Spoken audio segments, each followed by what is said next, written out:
সাইয়্যিদুল বাশার ইমামুল মুরসালিন মুহাম্মদুর রাসূলুল্লাহ সাল্লাল্লাহু আলাইহি ওয়াসাল্লাম বলেন, খায়রুকুম মান তাআল্লামাল কুরআনা ওয়া আল্লামা।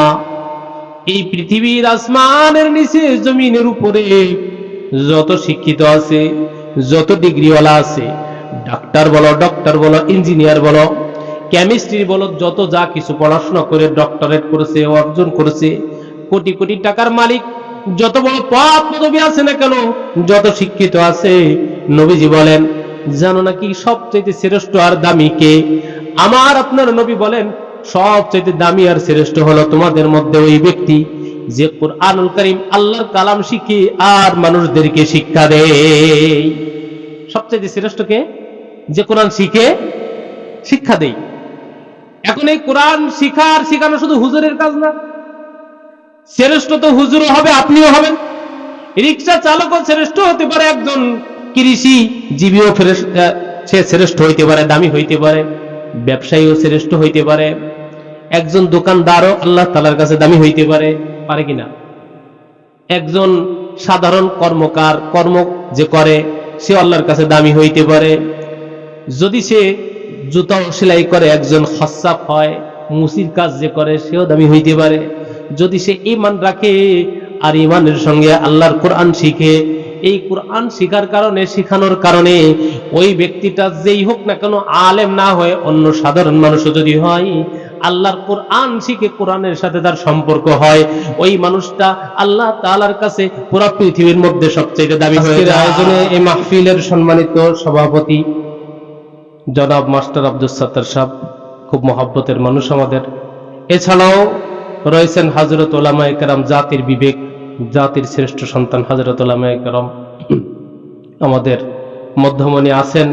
আজকের মাহফিলের আমার আগে আলোচনা করেছেন খুব বয়োজ্যেষ্ঠ আমাদের মুরব্বী এবং অত্র অঞ্চলের উলামাদের অন্যতম হযরতুল আল্লাম মাওলানা আবুল হাসান দেওয়ান সাহেব। আমার আগে হুজুর কথা বলেছেন, কারণপুরি হুজুর।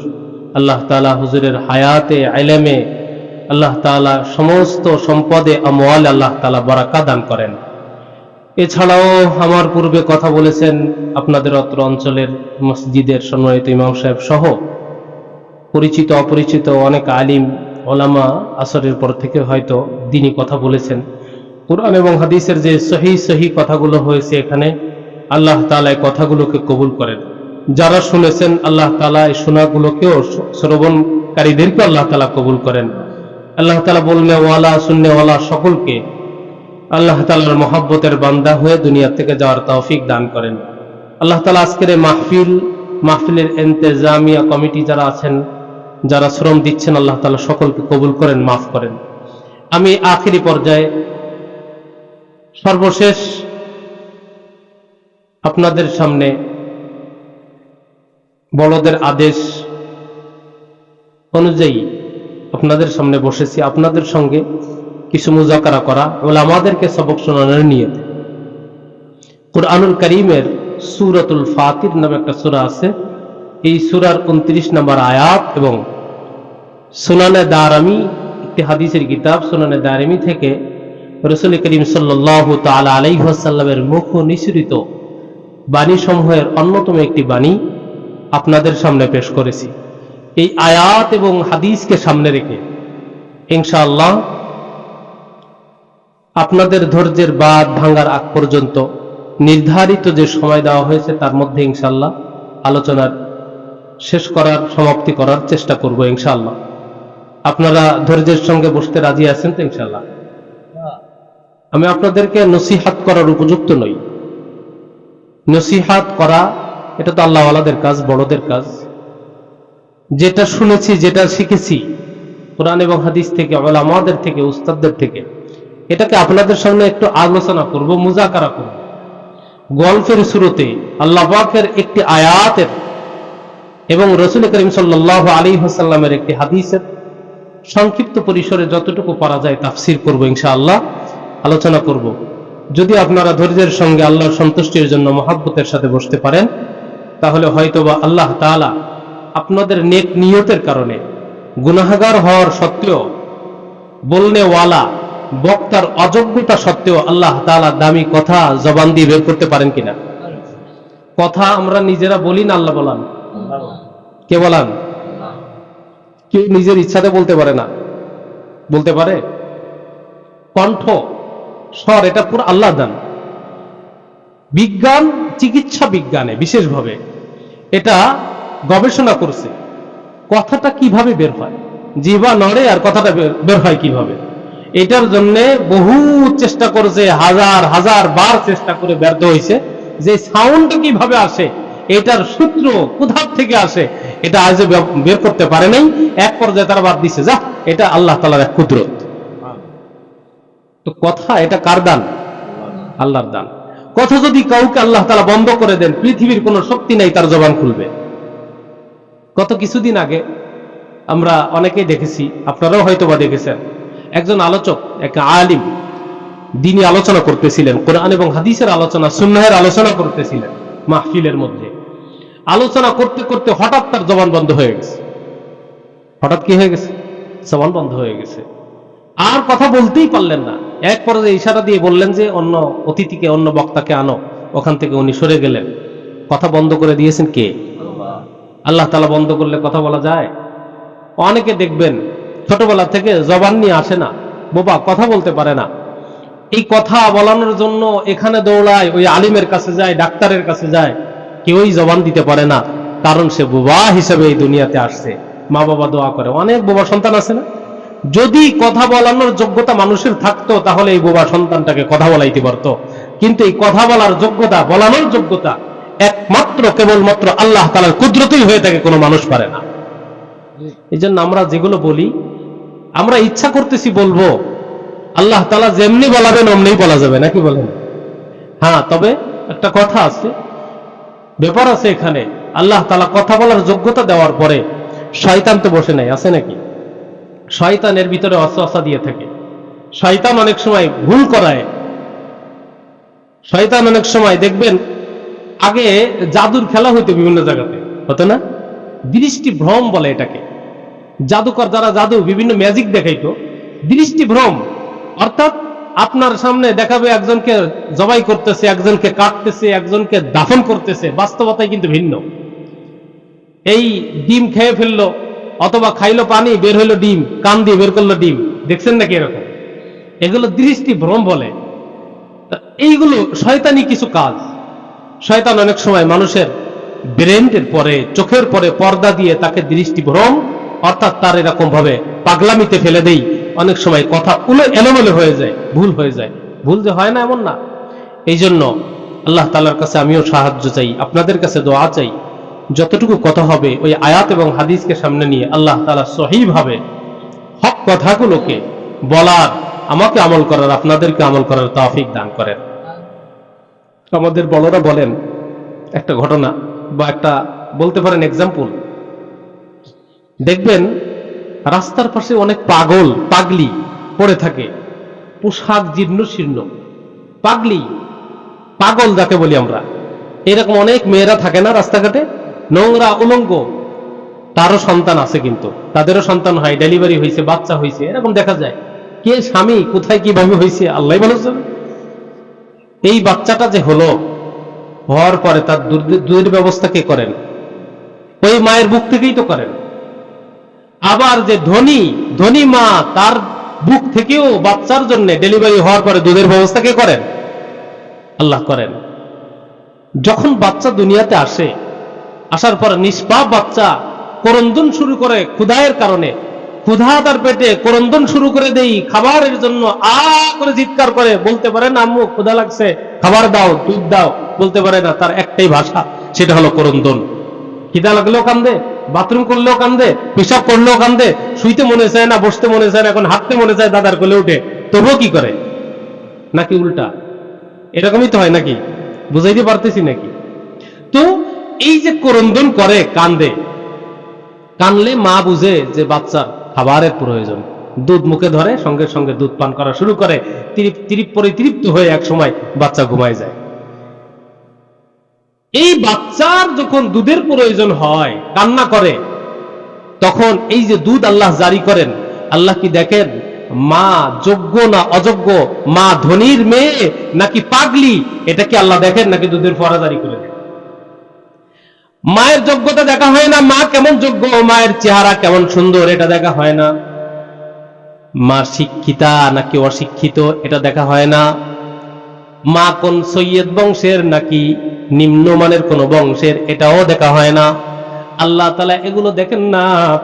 মা যদি অন্ধ হয়, বোবাও হয়, ল্যাংড়াও হয়, খোলাও হয়, নোংরাও হয়, ময়লা স্তূপের ভিতরে পড়ে আছে, ভাগাড়ে পড়ে আছে, নির্জন জায়গাতে পড়ে আছে, ডাস্টবিন ময়লা যেখানে ফেলানো হয়, শহরের ময়লা আবর্জনা পড়ে থাকে, ওইখানে যে মা পড়ে আছে উলঙ্গ অবস্থায়, তার বাচ্চাটা পৃথিবীতে আসছে, ওই বাচ্চা ক্রন্দন করলেও আল্লাহ তাআলা মায়ের যোগ্যতা দেখেন না, মায়ের চেহারা দেখেন না, মায়ের বুক থেকে দুধ জারি করে দেন। আবার ধনীর যদি দুলালি হয়, তার মেয়ে যদি হয়, তার ছেলে যদি হয়, ওই বাচ্চার দুধের প্রয়োজন হলেও আল্লাহ তাআলা দুধের ফোয়ারা জারি করে দেন। আল্লাহ তাআলা মায়ের যোগ্যতা দেখেন না, মা কেমন যোগ্য, বাবা কেমন যোগ্য এটা দেখেন না। দুধ জারি করার জন্য, স্তনের দুধ বের করার জন্য আল্লাহ দেখেন বাচ্চার কান্না। বাচ্চা যখন কান্না শুরু করে দেয়, আল্লাহ তাআলার আরশে আজিমে খবর হয়ে যায়, রহমতের দরিয়ায় জোশ এসে যায়। আল্লাহ তাআলা সঙ্গে সঙ্গে ওই মায়ের স্তন থেকে, তার বুক থেকে আল্লাহ তাআলা দুধের ফোয়ারাকে জারি করে দেন। আমাদের বড়রা বলেন, উলামায়ে কেরাম বলেন, শ্রোতা যারা ওয়াজ শুনতে আসে, ওই মানুষগুলো যদি চাহিদা নিয়ে, আকাঙ্ক্ষা নিয়ে, আল্লাহ তাআলার ভালোবাসা নিয়ে, কোরআনের আকর্ষণ নিয়ে বসে যায়, বক্তার চেহারা যদি খারাপ হয়, কণ্ঠ যদি খারাপ হয়, যোগ্যতা যদি কমও থাকে, আল্লাহ তাআলা কখনো কখনো বক্তার যোগ্যতা দেখেন না, বক্তার চেহারা দেখেন না, বক্তার কণ্ঠ দেখেন না। রব্বুল আলামিন ওই শ্রোতাগুলো যারা ওয়াজ শুনতে আসছে, তাদের দিলের ব্যথার কারণে, তাদের অন্তরের চাহিদার কারণে, তাদের খিদার কারণে, কোরআনের আয়াত শোনা, কোরআনের ওয়াজ শোনার খোদা, হাদিসের আলোচনা শোনার খোদা, নবীর কথা শোনার আগ্রহ, এই আগ্রহের কারণে আল্লাহ তাআলা দামি দামি কথা বক্তার জবান দিয়ে বের করে দেন। কাজেই আপনারা যদি আগ্রহ নিয়ে বসেন, আমার অযোগ্যতার কারণে আল্লাহ তাআলা আপনাদেরকে মাহরুম করবে না, আপনাদেরকে আল্লাহ তাআলা দিবেন ইনশাআল্লাহ। এটা আমি বিশ্বাস করি। এই জন্য আগ্রহ নিয়ে বসা যাবে না ইনশাআল্লাহ। এই যা এতক্ষণ করলাম, এটা কিন্তু ওয়াজের কোনো অংশ না, ধরে নেন। এটা বোঝানোর জন্য যে আলোচনা যে সামনে হবে, এটা মনোযোগের সাথে শুনতে হবে। যদি হাইটে চলে যান আজকে, প্রতিদিন তো মাহফিলের এমন ইন্তজাম হবে না, হবে নাকি? এই প্যান্ডেল কালকে থাকবে? চাইলে কি একা একজন মাহফিল দিয়ে দিতে পারে? টাকা থাকলেই মাহফিল দেওয়া যায় না, আর শক্তি থাকলেই ওয়াজ শোনা যায় না, আল্লাহ যদি কবুল না করে, ঠিক কিনা?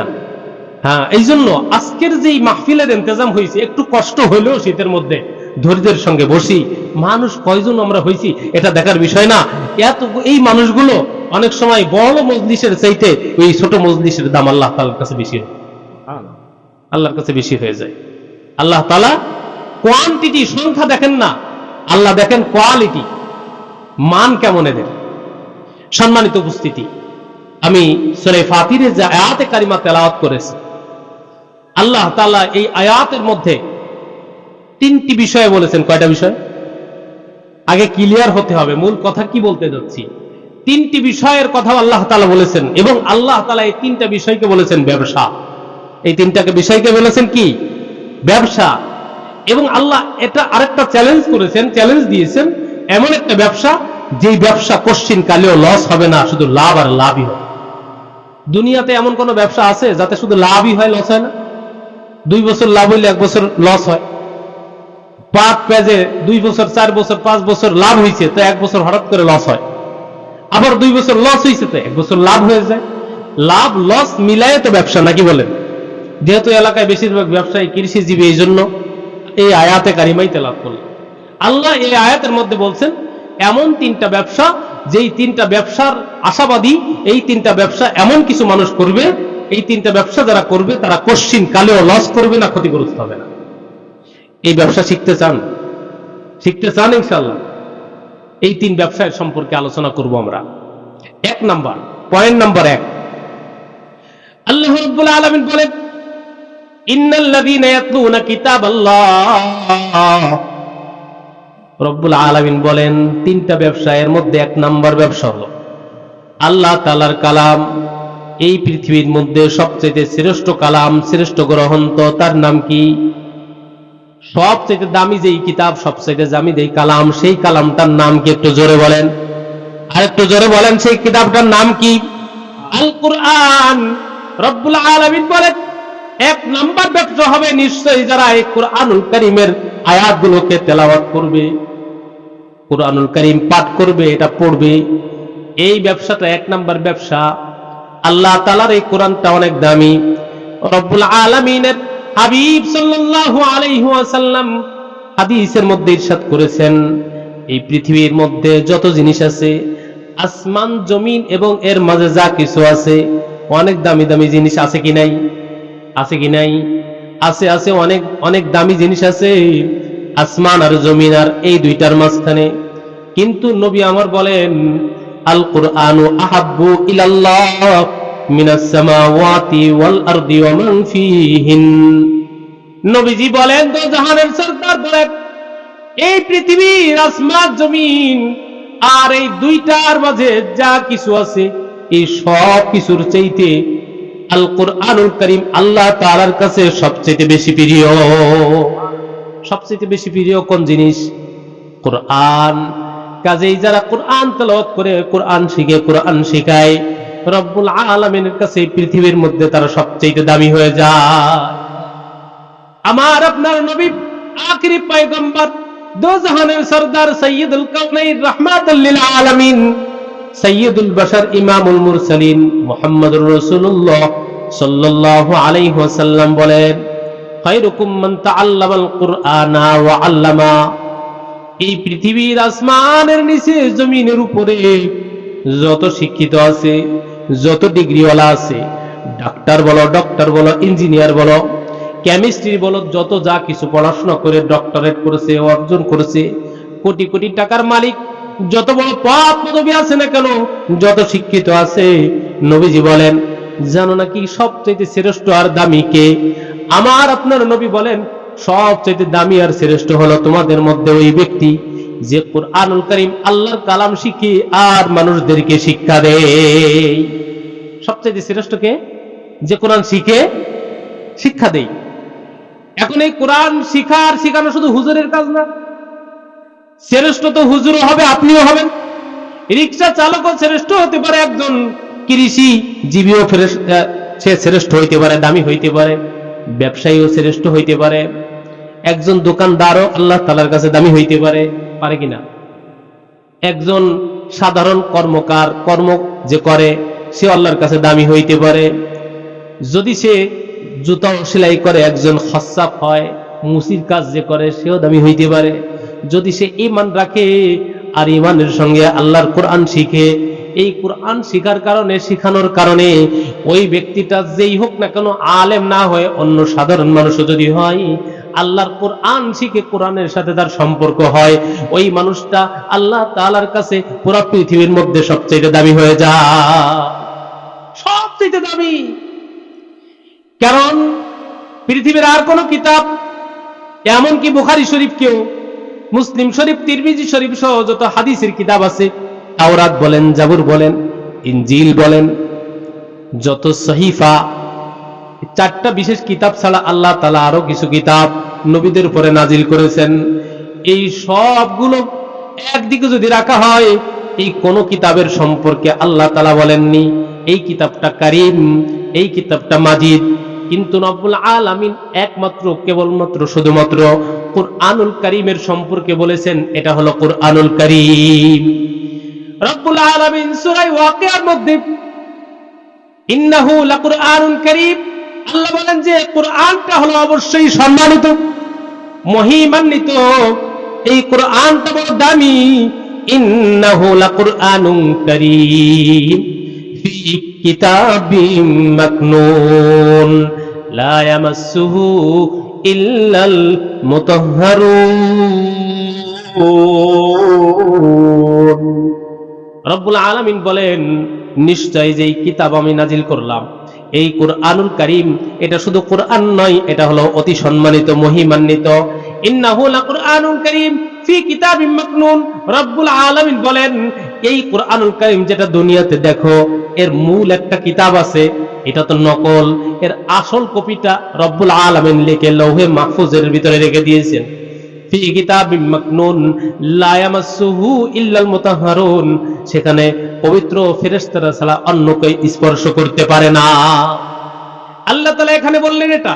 রব্বুল আলামিন সূরা বুরুজের মধ্যে বলেন বাল হুয়া কুরআনুম মাজিদ, কুরআনটা এটা মহিমান্বিত, সম্মানিত, এটা মাজিদ। কে বলেছেন? আল্লাহ তাআলা বলেছেন। এই সব গুণ আল্লাহ তাআলা কোরআনের বলেছেন। রব্বুল আলামিন বলেন, ওগো নবীজি আপনি এই কোরআনকে তেলাওয়াত করেন। উতলু মা উহিয়া ইলাইকা মিনাল কিতাব, সূরা আনকাবুতের মধ্যে রব্বুল আলামিন নবীকে ডাক দিয়ে বলে, ওগো নবীজি আপনি কোরআনুল কারীম তেলাওয়াত করেন। উতলু মা উহিয়া ইলাইকা মিনাল কিতাব। আল্লাহ বলেন, ও নবী আপনার পরে যে কিতাব নাজিল হয়েছে এটা মোড়ায় সুন্দর করে উঠায় ঘরে তাকে রেখে দিবেন, এই জন্য নাজিল করা হয়নি, এটাকে আপনি তেলাওয়াত করেন। নবীকে তেলাওয়াতের হুকুম দিয়েছেন কে? আরেকটা আওয়াজ করে বলেন কে? আল্লাহ তাআলা হুকুম দিয়েছেন নবীকে। তাহলে আমার আপনার জন্য তেলাওয়াত লাগবে না? তেলাওয়াত করা ছাড়া নবীর খাঁটি উম্মত হওয়া যাবে? এই তেলাওয়াতই একটা জিকির, এই তেলাওয়াত করাও কি জিকির। নবীকে একথা আল্লাহ তাআলা বলেছেন। আল্লাহ তাআলা ওই কথাটাই বলেন এই সূরা ফাতিরের মধ্যে। 1 নাম্বার ব্যবসা, ইন্নাল্লাযীনা ইয়াতলুনা কিতাবাল্লাহ, যাদের ব্যবসায় কোনো লস হবে না, লাভ আর লাভ হবে। লাভ আর লাভ হবে মানে এই লাভের অংশ দিয়ে সে আল্লাহর জান্নাতে প্রবেশ করবে, জাহান্নাম থেকে বেঁচে যাবে। এমন একটা লাভ, সেই লাভের প্রথম ধাপ হলো আল্লাহ তাআলার কোরআনকে তেলাওয়াত করবে। কার কোরআনকে? আল্লাহর কিতাবকে তেলাওয়াত করবে। রব্বুল আলামিন সূরা জুমআর একেবারে শুরুর দিকে বলেন, হুয়াল্লাযী বাআসা ফিল উম্মিয়িনা রাসূলাম মিনহুম ইয়াতলু আলাইহিম আয়াতিহি ওয়া ইউযাক্কিহিম ওয়া ইউআল্লিমুহুমুল কিতাবা ওয়াল হিকমা ওয়া ইন কানু মিন ক্বাবলু লাফি যালালিম মুবিন। রব্বুল আলামিন বলেন, ও পৃথিবীর মানুষেরা শোনো, তোমাদের মাঝে যে নবীকে পাঠানো হয়েছে, উম্মীদের ভিতরে যে নবীজিকে পাঠাইছি, আমার নূর নবী মুহাম্মদ রাসূলুল্লাহ সাল্লাল্লাহু আলাইহি সাল্লামকে যে পাঠাইলাম, কি দিয়ে পাঠাইলাম, কেন পাঠাইলাম? আল্লাহ বলেন, হুয়াল্লাযী বাআসা ফিল উম্মিয়িন, এমন কিছু অশিক্ষিত জুলুম যারা করত অন্ধকার যুগে, জাহিলি যুগে, আমি পাঠাইলাম নবীকে। এই নবীর কাজ হলো 1 নাম্বার, ইয়াতলু আলাইহিম আয়াতি, আল্লাহ তাআলার কালাম, আমি আল্লাহর কালামকে, আমি আল্লাহর কোরআনকে তেলাওয়াত করে নবীজি মানুষদেরকে শোনাবেন। 1 নাম্বার যে নবীর কাজ ছিল সেটা মানুষদেরকে কোরআন পড়ে পড়ে শোনাইতেন। কেমন কোরআন তেলাওয়াত করতেন, আর কাফেররা কি পরিমাণ কোরআন শুনতো। নবীজি কোরআন পড়তেন, কাফেররা দিনের বেলায় তারা সিদ্ধান্ত করত, পরামর্শ করত নবীজিকে মারা লাগবে, নাউজুবিল্লাহ। আল্লাহর নবীকে মারার জন্য তারা ষড়যন্ত্র করত সারাদিন ব্যাপী। রাতের বেলায় নবীজি তাহাজ্জুদের মধ্যে তেলাওয়াত করেন, কারণ আল্লাহর নির্দেশ, ওয়ারাতিলিল কুরআনা তারতিলা। আল্লাহ সূরা মুজাম্মিলের ভিতরে ডাক দিয়ে বলেন, ওগো নবীজি, ইয়া আইয়ুহাল মুজাম্মিল কুমিল লাইলা ইল্লা কালিলা নিসফাহু আও ইনকুস মিনহু কালিলা আও জিদ আলাইহি ওয়ারাতিলিল কুরআনা তারতিলা। নবীজি চাদর মুড়ি দিয়ে অথবা কম্বল মুড়ি দিয়ে শুয়ে আছেন, নবীজিকে ডাক দিয়ে আল্লাহ তাআলা আয়াত নাযিল করেছেন, ওগো নবী, আয় কম্বলওয়ালা, চাদরওয়ালা, উঠো।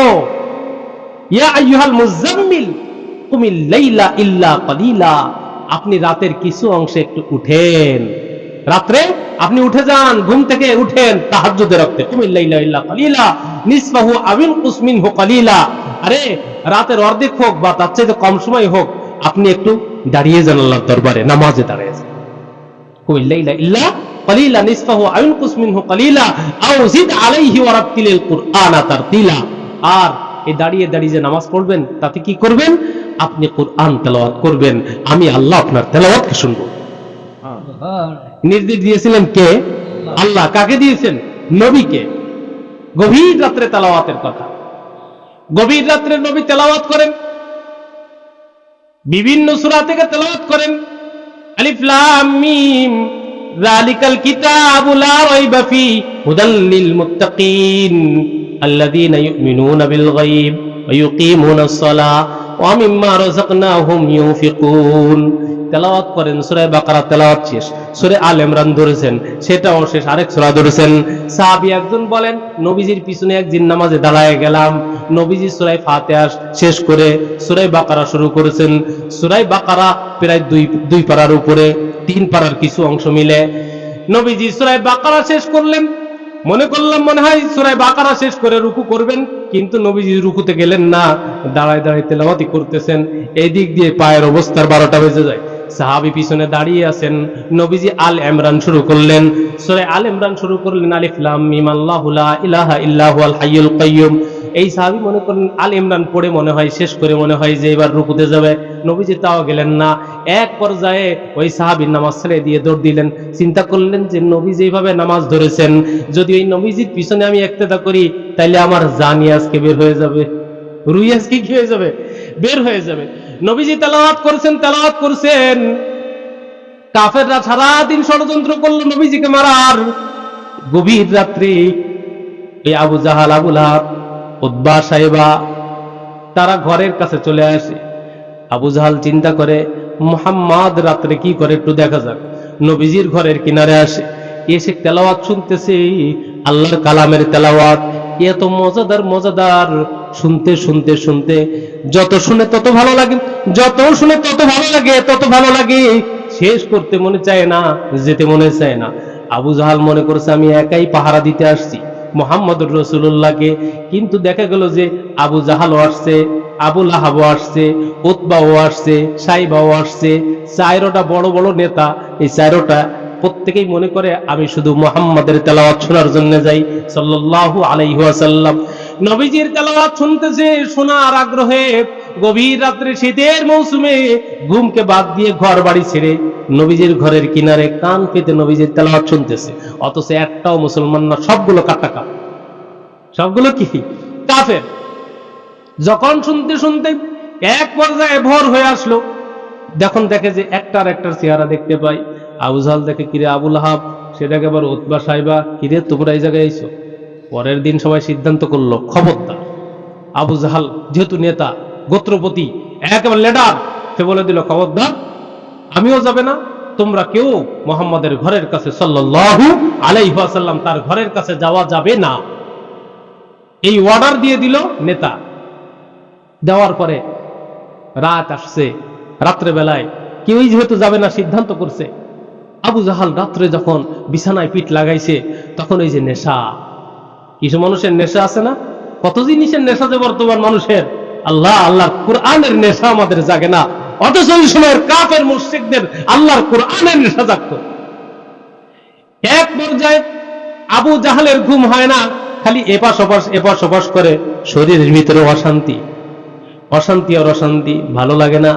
আবু জাহাল চিন্তা করলো আজকে রাত্রে আর কেউ যাবে না, আজকে রাত্রে মহা সুযোগ, আমি একাই যাই মুহাম্মাদের ঘরের দরজায়, যে মুহাম্মাদের তেলাওয়াত শুনবো, সেখানে তেলাওয়াত শুনতেই থাকবো, কেউ টের পাবে না, রাত্রে শুনে আবার ভোরের আগে বাড়ি ফিরে আসবো।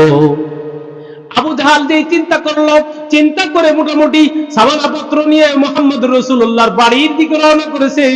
নবীজির ঘরের কিনারে যায় কান পেতেছে, নবীজির তেলাওয়াত শুনতেছে মন্ত্রমুগ্ধর মতো।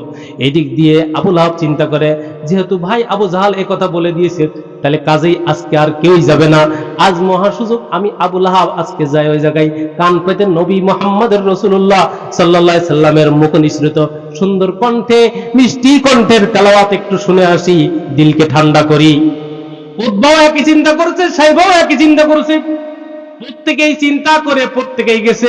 যাওয়ার পরে আবার একজনের পাশার সাথে আরেকজন ঠুলকাইছে, এই কিডা রে, ওই যে আমি তো অমুক, তুই কিডা, আমি তো আবু জাহাল, তুমি কিডা, আমি তো উতবা, এই তুমি কে, আমি তো সাইবা। কালকে সিদ্ধান্ত হইলে একটা আসবি না, আজকে যে সবগুলো হাজির হয়েছিস।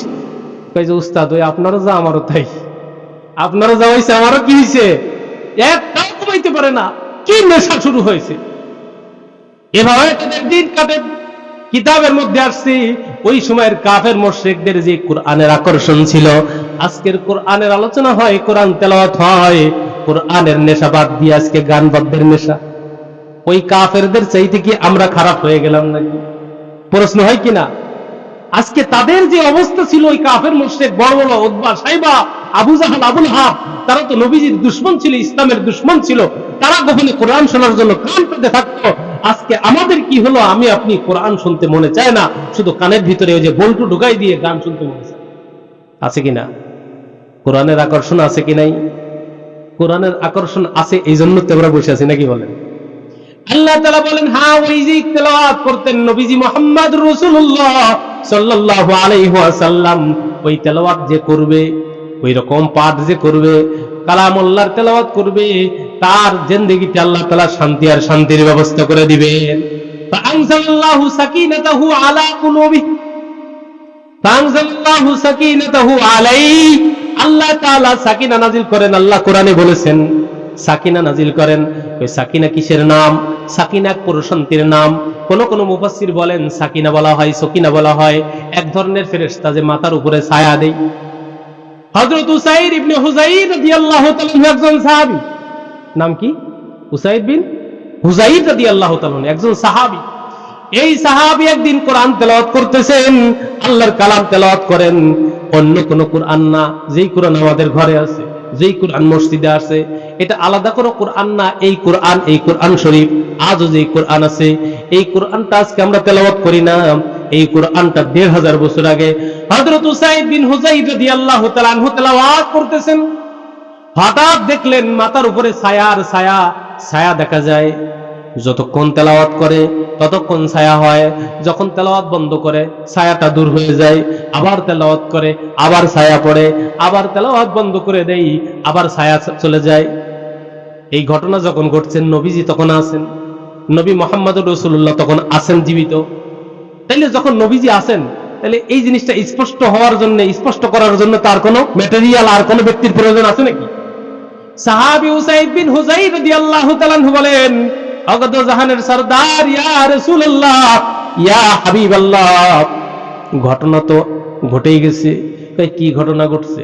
ইয়া রাসূলুল্লাহ, হাবিবাল্লাহ, আমি যখন কোরআন পড়ি মাথার উপর দেখি ছায়া, যখন বন্ধ করি তখন দেখি কিছু না, আবার যখন পড়ি তখন দেখি ছায়া। এটা কোনো জিন ভূত নাকি কিসের সমস্যা আমি তো বুঝতেছি না। নবীজি বলেন, ওরে উসাইদ বিন হুযাইর, শোনো শোনো, এটা কোনো রোগ ব্যাধি নয়, এটা কোনো মুসিবত নয়, এটা কোনো জিন ভূত আর পেতনি নয়, এটা হলো তোমার কোরআন তেলাওয়াত শোনার জন্য আল্লাহ তাআলার আসমানের ফেরেশতাগুলো তোমার মাথার উপরে ছায়ার মতো, সামিয়ানার মতো ভর করে থাকে। তোমার কোরআন তেলাওয়াত শোনার জন্য ফেরেশতারা উপর থেকে এসে তোমার মাথার উপরে ছায়া দিতে থাকে, কারণ তুমি কোরআন তেলাওয়াত করো, কালামুল্লাহ তেলাওয়াত করো। এই কালামুল্লাহর সম্মান দেওয়ার জন্য আল্লাহ তাআলা সাকিনা স্বরূপ, সামিয়ানা স্বরূপ তোমার মাথার উপরে ফেরেশতা দান করে। সম্মানিত উপস্থিতি, আজ মুসিবতের শেষ নাই, বিবাদের শেষ নাই, বরকত নাই জিন্দেগিতে, মূল কারণ হলো আল্লাহর কোরআনের সাথে আমাদের সম্পর্ক নাই। ঠিক কিনা? কোরআনের সাথে যদি সম্পর্ক হইতো আমাদের দাম বেড়ে যাইত। কোরআনের সাথে সম্পর্ক নাই, আমাদের দাম নাই। এই জন্য কোরআনের সাথে সম্পর্ক করা দরকার, আছে কিনা? রব্বুল আলামিন বলেন, আর রহমান আল্লামাল কুরআন খলাকাল ইনসান, এই কোরআন শিখায় মানুষ বানানো হয়। কোরআন তেলাওয়াত করলে মানুষ মানুষ হয়। কোরআনের সাথে সম্পর্ক না থাকলে মানুষ কিন্তু মানুষ হয় না। বাস্তবতায় আকৃতিতে মানুষ দোপায়া মানুষ, হাত দুইটা আছে, চোখ দুইটা আছে, পা দুইটা আছে, মাথা আছে। এটা তো গরুরও আছে, আছে না? গরুর কি মাথা নাই? গরুর মাথা আছে। গরুর কি চোখ নাই? গরুর চোখ আছে। গরুর পা নাই? গরুর পা আছে, দুইটা পা আছে, চারটা পা আছে। ধরেন এর দুইটা পা, দুইটা হাত। গরুর আরো একটা জিনিস বেশি আছে, লেজ আছে। আমাদের তো তাও নাই, আছে নাকি? তাহলে গরুতে সব আছে, তারপরেও তো গরু কিনা মানুষ নাকি? আমার আপনার দুইটি হাত, দুটি পা, মাথা, চোখ, এটা থাকলে আকৃতিতে মানুষ হব, বাস্তবতায় মানুষ হতে পারবে না যতক্ষণ আল্লাহর কোরআনের সাথে, নবীর হাদিসের সাথে সম্পর্ক না হবে। এই জন্য আমি যা করি না কেন, যেই দল করি, যেই পিসেবের মুরিদ হই, কোনো সমস্যা নাই। আমি একজন, যে কোনো একজন পীরের মুরিদ হইতে পারি। আমার একজন পীর আছে, আপনারও হয়তো কোনো আল্লাহওয়ালার সাথে সম্পর্ক থাকতে পারে, এটা কোনো অসুবিধা না। যে কোনো আল্লাহওয়ালার সাথে আপনি সম্পর্ক রাখেন। বাকি কোরআন তো সবার থাকতে হবে, নাকি বলেন? কোরআন ছাড়া কোনো পীর হয়? কোরআনের সাথে সম্পর্ক থাকতে হবে। কুরআনকে বাদ দিয়ে, নবীজির সুন্নাতকে বাদ দিয়ে যদি পীর দাবি করে, ওইটারই পীর বলা যাবে? বলেন, পীর বলা যাবে?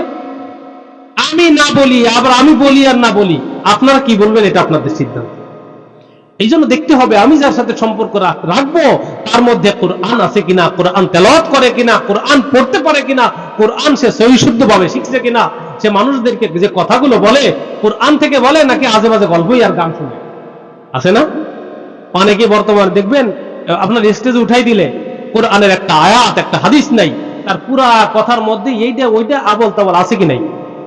2-4টা 10টা যদি কোরআনের আয়াত পড়ে আমাকে না বুঝায় আল্লাহর কোরআনের আয়াত কেন, এটা তো আমার আপনার জন্যই। এই জন্য এগুলো আমাদের সচেতন হওয়া দরকার, কোরআনের সাথে সম্পর্ক করা দরকার।